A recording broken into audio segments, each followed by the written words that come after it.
Hello mga Omega, after ni Attorney Sent na nagbigay ng regalo sa akin ngayong araw na to, may humabol ang aking pinakamamahal na si Ma'am Gina uli.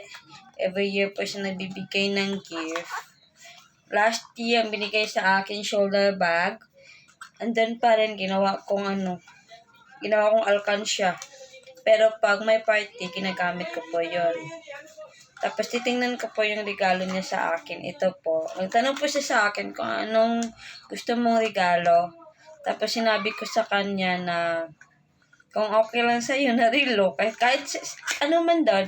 Sinabi ko, simpleng relo lang. Kahit mura lang po. Tapos ngayon binigyan niya ako ng relo. Kuya ko, mali nga relo eh. So, susuotin ko daw at ipapakita ko sa kanya. Nakaanda ba to? Maganda siya. Wow, nice Ma'am Gina. Ano ba to? Set pa to, di ba?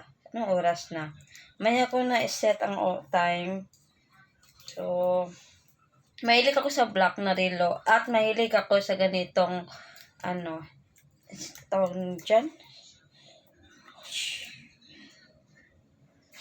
Ganyan.